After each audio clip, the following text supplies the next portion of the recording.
Assalamualaikum warahmatullahi wabarakatuh. Jumpa lagi dengan para pejuang SBMPTN tahun 2022. Teman-teman sekalian, pada video kali ini saya akan mengupas keketatan ya SBMPTN di kampus yang mulai banyak diminati, mulai banyak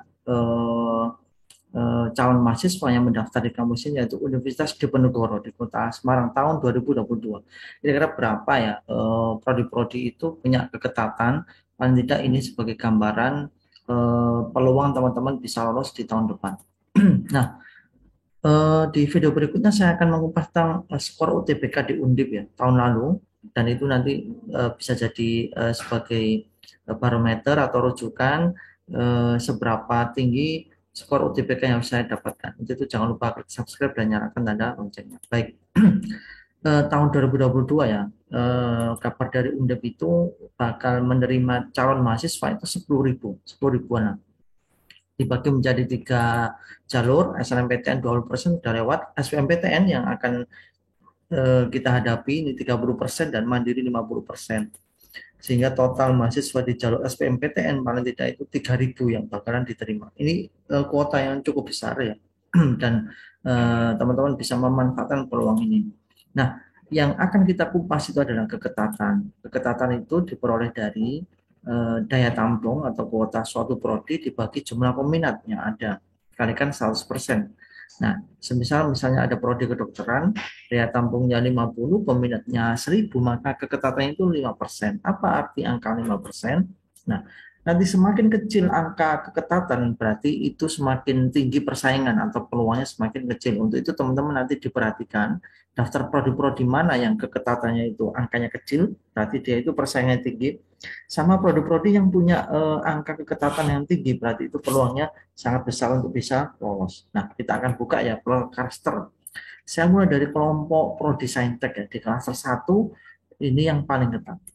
Nah, di Undip tahun ini itu farmasi klaster 1 ya, kedokteran gigi, kedokteran itu sendiri, kemudian informatika dan ilmu gizi.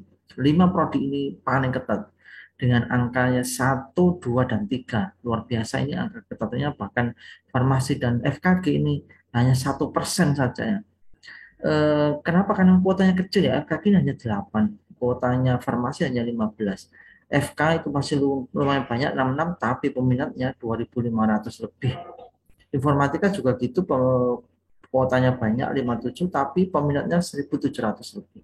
Nah, ini menjadikan angka keketatannya semakin kecil, artinya peluang untuk bisa lolos semakin kecil, atau persaingannya sangat ketat atau sangat tinggi. Untuk itu perhatikan teman-teman, di Undip kalau memilih prodi ini berarti harus siap-siap dengan skor UTBK yang sangat-sangat tinggi supaya teman-teman masih bisa bersaing untuk lolos. Di klaster kedua ada prodi arsitektur, teknik industri, teknik sipil, keperawatan, dan kesehatan masyarakat dengan angka keketatan 4 sampai 5. Ini termasuk angka yang masih ketat ya. Bayangkan peminatnya di atas 1.000 semua. Bahkan ini kesehatan masyarakat 1.900, mendekati angka 2.000. Tapi karena kuotanya 111, jadi dia ada di angka 5% peluangnya, atau keketatannya 5,6%. Ini masih sangat ketat, masih sangat tinggi persaingannya, dan masih sangat kecil peluangnya untuk bisa lolos. Makanya teman-teman hati-hati kalau memilih prodi-prodi ini. Di klaster ketiga ada statistika, agribisnis, teknik komputer, teknik mesin, dan bioteknologi. Nah, ini sudah mulai agak tinggi tapi masih ketat ya, di angka 6 dan 7. Karena memang peminatnya juga masih di atas 500, eh, jumlah peminatnya masih lumayan, dan ini paling tidak walaupun lebih longgar keketatannya, tetapi persaingan masih tinggi karena angka 6 dan 7% itu masih kecil. Di klaster keempat ada Prodi Teknik Lingkungan, PWK, Teknik Elektro, Teknologi Pangan, dan Teknik Geologi. Ini sudah mulai agak besar, 7 dan 8 angka keketatannya, artinya peluangnya semakin besar, persaingannya semakin kecil dibandingkan yang klaster 1, 2, dan 3 tadi. Lanjut di klaster kelima ada teknik kimia, agroekoteknologi, akuakultur, matematika murni, dan teknik geodesi. Nah, ini sudah semakin besar angkanya 9 dan 10, karena memang antara jumlah kuota dan peminat selisihnya semakin kecil, dan ini angka apalagi 10% ini cukup bisa dipertimbangkan untuk teman-teman bisa bersaing di sini ya, dengan keketatan 10%, melihat peluangnya teman-teman masih lebih tinggi dibandingkan yang klaster sebelumnya. Lanjut di klaster ke-6 ada prodi biologi murni, oceanografi, ilmu kelautan, peternakan, dan manajemen sumber daya perairan dengan angka keketatan yang lumayan besar 11, 12, dan 13. Nah, ini sudah agak longgar juga dengan angka di atas 10%, itu paling nggak peluangnya lebih tinggi dan teman-teman bisa mempertimbangkan untuk memilih prodi-prodi ini. Di klaster ke-7 ada perikanan tangkap, teknik perkapalan, teknik hasil perikanan, kimia murni, dan fisika murni. Nah, ini semakin besar angkanya di angka 15, 18, bahkan fisika ini 23% ya. Lebih dari 20, lebih dari seperlima itu lolos atau diterima. Jadi ini gambaran prodi-prodi yang paling tidak berpeluang besar untuk bisa lolos, dan prodi-prodi yang peluang kecil untuk lolos. Dilihat dari angka keketatan. Kalau angkanya semakin tinggi, berarti semakin besar peluangnya untuk lolos. Kita masuk di kelompok prodi-prodi sosum. Ada prodi apa saja di kelas pertama? Ya, ilmu komunikasi, psikologi, manajemen, administrasi bisnis, dan administrasi publik. Ini di angka yang sangat ketat ya, 3, 4, dan 5. Karena peminatnya ribuan. Ilkom ini 2.000 lebih, psikologi malah 3.000 lebih ya. Dan manajemen juga 2.700-an.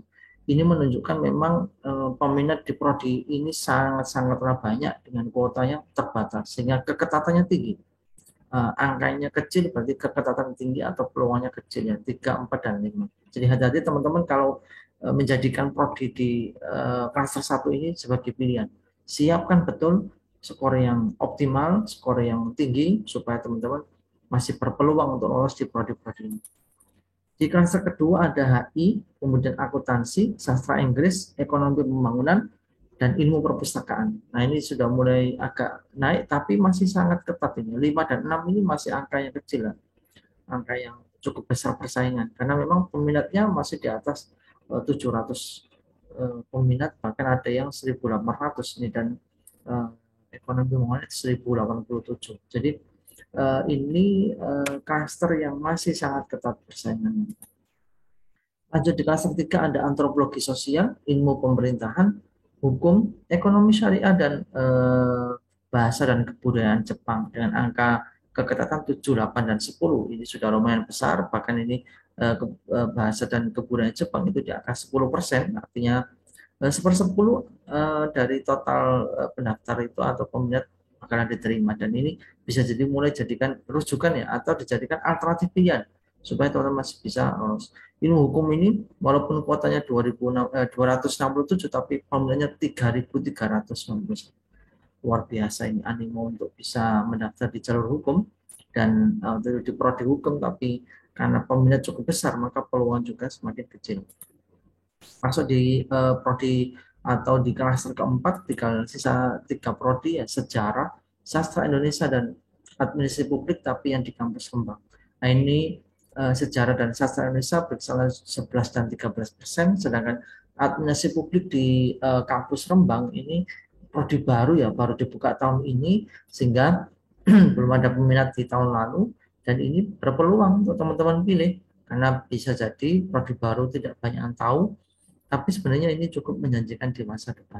Nah, ini adalah informasi yang terkait dengan angka keketatan prodi di Undip yang mudah-mudahan membantu teman-teman dalam menentukan pilihan kira-kira saya di SBMPTN tahun ini memilih prodi mana supaya punya peluang besar bisa lolos. Baik, untuk itu tetap di video ini dan ikuti video berikutnya itu tentang kupas tuntas skor UTBK Undip tahun 2021 kemarin untuk rujukan tahun 2022. Sampai ketemu di video berikutnya, tetap semangat. Wassalamualaikum warahmatullahi wabarakatuh.